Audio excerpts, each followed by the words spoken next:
This is Weather or Not. All right, welcome into the Thursday edition of Weather or Not. Today is kind of the last day where things aren't quite miserable. Tomorrow it turns a little bit hotter.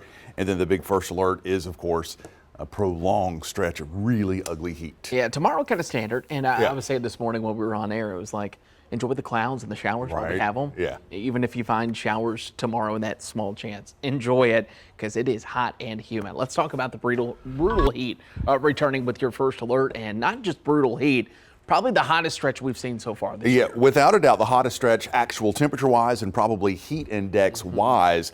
This one's going to be longer and stronger than the last heat wave that we dealt with late last week into this previous weekend and early this week. It's going to be peaking Sunday, Monday, Tuesday, but potentially extending all the way into Wednesday and Thursday of next week. And that's kind of what makes this forecast a little different. You know, if you have 2 days of extreme heat and humidity, it's kind of normal.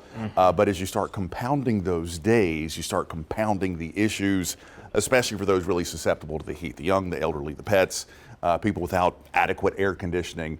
It starts to really compound and you just can never cool off. So this is kind of one of those heat waves where you want to take it a little more seriously. And it's also kind of hard to plan, you know? I mean, at the end of the day, everyone's got chores they got to get done around the house. I said it this way. We've had, that 3-day stretch. We're going to have 5, maybe 6 here. If you need to get some stuff done and the weekend is your only resort, the earlier the better. And it's still going to be brutal out there. Heat index 105 to 110, 115 in some spots. And you'll notice triple digit, 100, and 3 days at least. And that's kind of an average. Again, looking at some of the data this morning, there could be a 101, a 102 for the actual temperature. Places like maybe Florence, Darlington, Hartsville, Lumberton, Bennettsville. I think that's probably where we're going to crank out a number or two above 100. Yeah, certainly going to be that way. So let's walk you through how this all basically gets started. Once again, temperatures mid-90s to 100. That's your actual temperature. You take the moisture in the air. We say this all the time, what it feels like. This is the values that matter. So you'll notice as we go into that forecast, starting to warm up closer to 110, 111 as we head into your Monday and Tuesday. Yeah, and then really ugly. You know, if we get a little weak sea breeze with some slightly higher humidity, we could do 113, 114, 115 or so, especially closer to the beaches. We mentioned longer and stronger. The last heat wave we had, Florence, had a peak temperature of 100. That was actually back on Monday with a peak heat index of 109. Myrtle Beach was 94 with a peak heat index of 110. We're probably going to do better than that. Let's have a little fun game. A little impromptu. Okay. What's the peak heat index for our area over the next, 5 days? I'm going to say we get a 115. 115? I was going to say 116, 117. I could see a 116. Yeah, easily, especially if you go inland sea breeze, it's game over. So the question is, and typically when we forecast these southwesterly winds, is the sea breeze pinned? Does it move on shore? That's going to be, I think, how we get into that value if we get there. Yeah, not much of a sea breeze this go around and not much of any cooling thunderstorms either. So it is going to be tough. And that may beg the question, what about the highest temperatures that we have ever seen around this area? Well, we've got Maddie B back in the house today breaking down some of the most extreme heat that we have seen here in our area. If you think this week's heat is the hottest temperatures we've seen all year round, compare that to historic heat waves we've seen in the past. It's completely nothing. And one of the most historic heat waves we've seen was back in 2012. From June 29th through July 9th, this was the most widespread heat wave across the country. It resulted in 82 deaths across the country. We actually saw the highest temperature ever recorded in the state of South Carolina as the University of South Carolina in Columbia reached 113 degrees. Then we had the heat wave of 2007. It was starting from August 3rd through August 25th. It brought the warmest daily average here across the Carolinas. 51 deaths were reported across the country, 2 of them in the Palmetto State. Columbia, South Carolina had the highest daily average on record at 93 degrees on August 10th. And basically that means with the high temperature and the low temperature combined, you divide that by 2 and you get 93 degrees. Still holds the record to this day. And then 1983, from August 17th through August 25th, 15 deaths were reported across the Carolinas and 600 100,000 turkeys died in North Carolina. Also, temperatures reached at 105 degrees on August 22nd, which is the hottest day in the Grand Strand on record. And talk about some of the hottest days on record here across our viewing area. Society Hill has the record nearly a century ago at 110 degrees, followed by Darlington, Hartsville, and Kingstree, Marion at 108 degrees. Georgetown has 106 degrees dating back from 2008. So again, temperatures may be hot this week, but it's nothing compared to what we've seen in the past. Matt Bullock, WNBF News.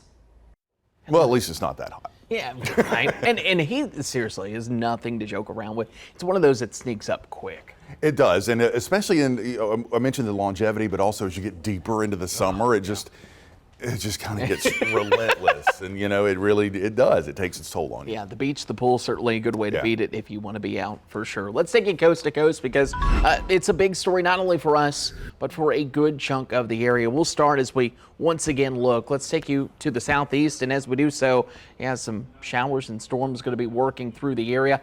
For us, I think it's just an isolated stray shower. Most of that activity going to be up across the deep, deep south, and they're going to be praying especially for some rain as they go into tomorrow. Yeah, most of us here across our area are going to be staying dry. You can see that heat starting to build heading into tomorrow with 90s across the Carolinas. A little bit cooler there, Mississippi down into Louisiana. That's thanks primarily to a better chance of some showers and storms in those areas. A couple of showers and storms drifting through the northeast as we head through the day on Friday, just kind of typical pop-up activity there. Some of those storms could be a little bit on the strong side there across coastal sections of New England. Yeah, and look at New England. Look at basically the entire northeast holding on to temperatures in the 80s and even some upper 80s showing up. As we go out and take you to the Midwest, you'll notice still kind of holding on to that stationary front, parking some showers across Illinois, Indiana, and some storms that are going to fire up as you go to Kansas. Overall, though, temperature-wise, I think they'll take this up in Iowa. Yeah. 87? Not bad. Yeah, not much corn sweat up there to make things worse if you were with us yesterday. Or if you weren't, check out Corn Sweat, kind of a cool feature we were talking about there across the Midwest.